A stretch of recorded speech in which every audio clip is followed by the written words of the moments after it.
خرم دستگیر خان صاحب، ماضی کے فیصلوں کے حوالے سے جو بھی باتیں ہو رہی ہیں، یہ بھی حکومت کی طرف سے بھی بات آئی کہ جسٹس قیوم ملک صاحب کا بھی ان کو یاد دلایا جائے۔ اب باتیں ہو گئی وہ والی، میں آگے بڑھنا چاہ رہا ہوں۔ جسٹس ملک قیوم صاحب سرونگ جج تھے،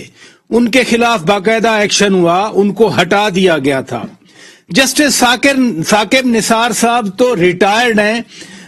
پھر کیا فیصلہ ہو سکتا ہے، کیا ایکشن ہو سکتا ہے؟ آپ مانگنا کیا چاہ رہے ہیں؟ جی،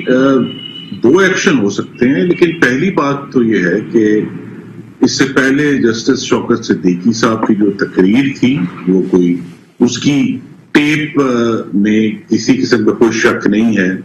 ارشد ملک صاحب کی ویڈیو آئی تھی، رانا شمیم صاحب کا ایفیڈیوٹ آیا ہے، قاضی فائزہ کے اوپر جو پورا حملہ ہوا اس حکومت کی طرف سے، اور اب ثاقب نثار صاحب کی جو آڈیو ٹیپ ہے، یہ 5 جو شواہد ہیں وہ 2018 کے انتخابات کو چوری کر کے ایک فاشسٹ ہائیبرڈ نظام لانے کی جو غیر آئینی کوشش تھی، اس کو بے نقاب کر دیا ہے۔ تو جسٹس قیوم کو، اگر آپ کو یاد ہو، نکالا گیا تھا، جس طرح ارشد ملک صاحب کو بھی نکالا گیا تھا، ان کو ان کی وفات سے پہلے عدلیہ سے فارغ کر دیا گیا تھا، لیکن اگلا قدم نہیں اٹھایا گیا کہ جسٹس قیوم صاحب کو جس کیس میں فارغ کیا گیا، اس کیس میں ان کا فیصلہ کالعدم قرار دے کر شہید بے نظیر بھٹو کو بری کر دیا گیا تھا۔ یہ کام نہیں ہوا نواز شریف کے کیس میں کہ بھئی ارشد ملک کو تو آپ نے فارغ کر دیا، لیکن ارشد ملک کا جو فیصلہ تھا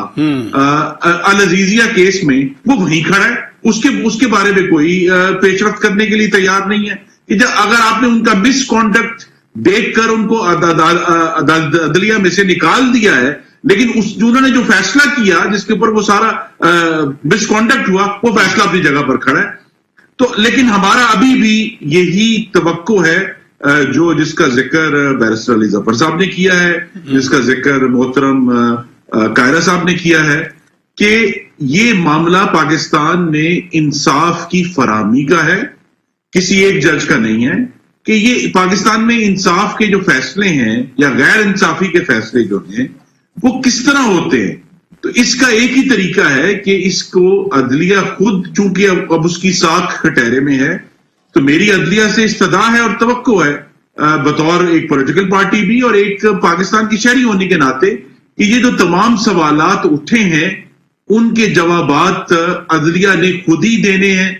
خود ہی انہوں نے انویسٹیگیٹ کرنا ہے، اور پاکستان کے عوام کے سامنے یہ لے کر آنا کہ یہ کیا ہوا۔ خان صاحب، ایک کاؤنٹر جواب بھی آ رہا ہے، بار بار آ رہا ہے کہ جی اگر آپ کے پاس، آپ کی پارٹی کے پاس، مریم نواز شریف صاحبہ کے پاس اتنے سالڈ ایویڈنس ہے اور آپ سمجھتے ہیں کہ یہ اوریجنل ٹیپ ہے، تو ادھر سے سوال حکومت کی طرف سے آ رہا ہے کہ جی آپ خود کیوں عدلیہ کے پاس نہیں جاتے؟